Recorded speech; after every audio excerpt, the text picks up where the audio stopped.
po yung kasalukuyang office project na ginagawa natin mga tol. Mapapansin natin dito sa loob, naka-skim coat na tayo. Umpisa na rin natin yung mga pagta-tiles. Gumamit tayo ng porcelain na 60 by 60. I don't really know what comes next. I'm just doing my best. Design dito sa harap ng letter L lang siya. Pansinin natin yung parapet board po natin. Gumamit tayo dyan ng RAG o rib type na yero. Ano? Ang purpose po niyan mga tol, para matakpan natin yung gutter. Pansinin natin yung mga ilaw na yan. Solar. So nakasit up yan. Naka-welding yan dyan sa parapet board natin. Papansin natin dito yung gutter natin. So hindi na siya makikita sa harap at yung mga downspout natakpan siya mga tol. Sa part na yan, may gagawin pa tayong design dyan. Ano? Ay, sa part na yun, sa may bandang dulo, tuloy-tuloy yung pag-i-skin coat na dyan. Ano? Papunta sila dito. Ito yung admin part. So malawak siya. Inumpisa natin yung tiles dito. 60 by 60. Papunta yan doon sa loob.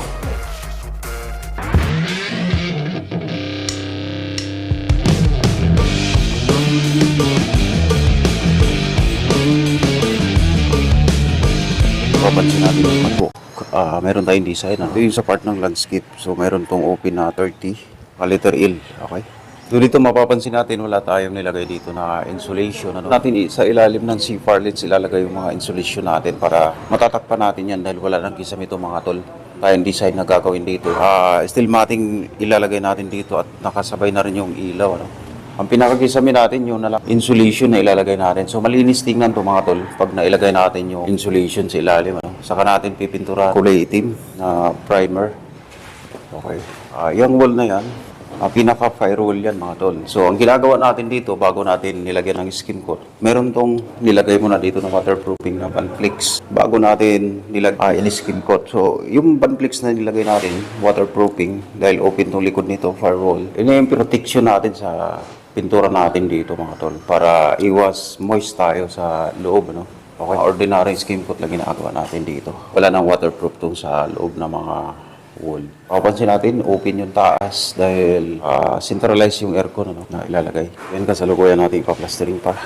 Ito kasi, magsusukat ka lang ng 1 meter. Kaya mga 105, yun yung katapat ng switch mo. Kasi 80 yung pintuan. Switch, magkabilaan yung switch mo. Dito makikita mo dyan sa drawing. Tulong-tulong kayong dalawa para maayos na yung linya. Iiwan mo na to tayo sa Rio i-blackout mo lang yan. Pero baka malaglagan yung butas blackout lang mamaya. Tusan mo yan. Kanina pa yung nag-ayos din sa walang nagawa.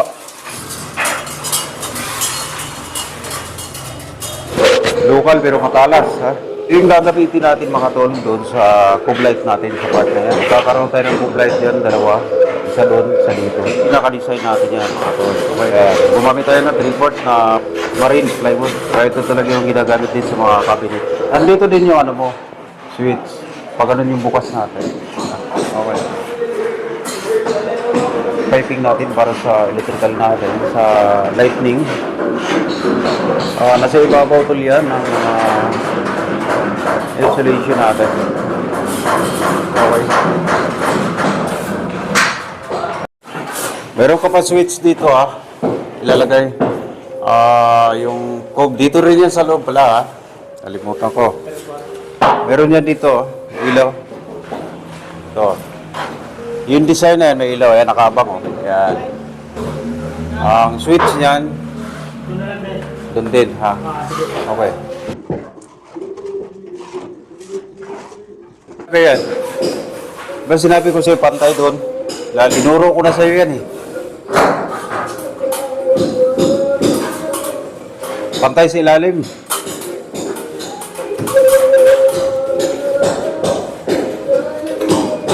Tinuro ko kung kalimutan kasi yun na yun. Saan? Wala nang Base nakasagad siya sa parang pangit. Ito. Lagyan mo base. Lagyan natin base. O kasi bangga ng payan. Mga didos lang. Hindi. Gis. Tapos doon sa Yes. tapos nakalubog ng konti. Tinsim Babanggaan pa dyan. Yung kasing baseboard, yun, banggaan pa talaga yun. At ibang kulay noon, papatong natin yan. Tapos, eto, sa baba, ganun din, nakaangat siya. Oo. Bali, 5 siya rito, taga-4 lang dito. Pagkasyahin lang natin yung space dito. Mga lagay ng alak. Bibilogin natin to, Kuya Al.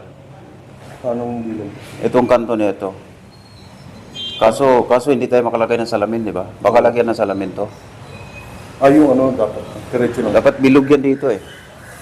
Nakaano dito ba? Nakaganon, no? Ganon. Oo. Di ba? Or diretso mo na lang. Diretso siguro. Diretso mo na. Siguro to. Sige, salamin yan. Baka salamin yan. Tapos, ang concern ko, ano size nito? Bawat Ali size. galing dito, papunta na. Ano yan? Gawin nating 40 clear. 40. Ah. Kung ano yung matitira, yun na yung magiging. Yun na yung magiging dito. Okay. Oo. Sige. Pero i-layout mo muna, i-guhit mo muna dito sa flooring para makakita natin. Bago tayo magtabas ng plywood. Masyadong malapit yan. Adjust tayo. Ayun o, sarang-sarang doon eh. Oo nga. Dito tayo. Teka ah.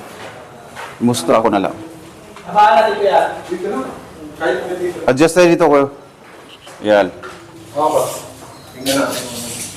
Ilan to? 240 no? 240. O gawin lang natin 220. 220. Oo. Yan. O yan. Okay. Sakal na masyado dito, hallway. Oo nga. Nagdidilim na dito yan. Parang nalagyan tuloy, parang same size na lang. Para pagpasok dito, hindi makita kaagad yun nandun. Okay. Okay na tayo dyan, Kuya Al. Ang ganda ng ano natin dito. So ito na ito, mga complete natin mga tol.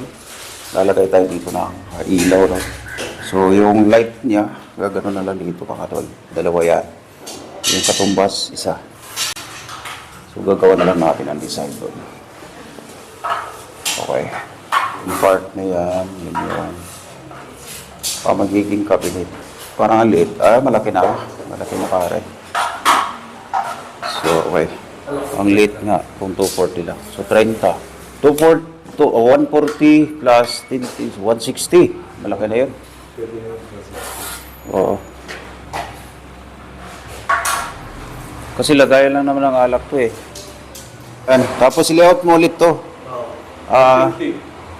160 ko yan. 160. Cabinet natin sa dalawang gilid. 80 na lang yung natira. Parang liit.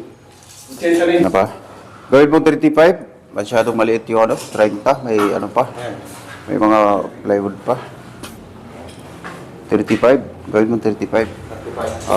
35 yung yung parito.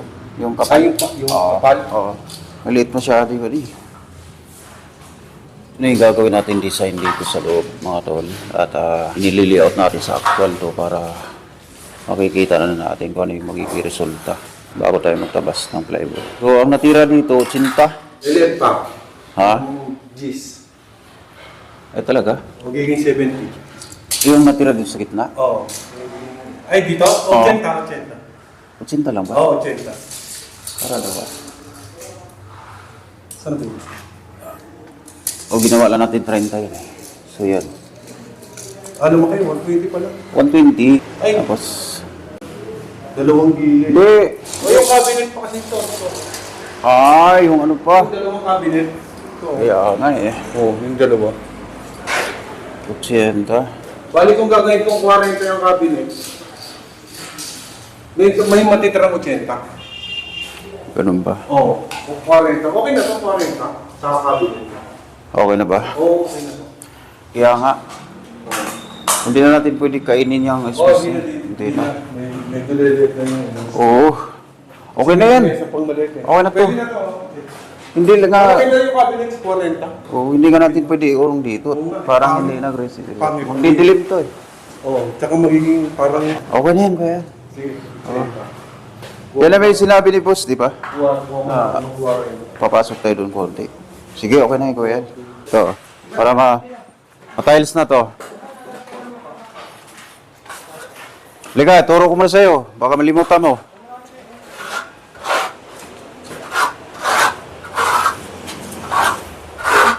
Diba puro walang outlet? Dito yan, oh. Ito. Yan pula. Diretso mo rin, mag-diretso ka rin doon. Kasi mga ano pa yun doon, eh. Saksakan pa yun. Sabi ni boss, wala rin daw outlet dito, di ba? May outlet dito. Ha? May outlet dito. Oh. Ng doon sa plan.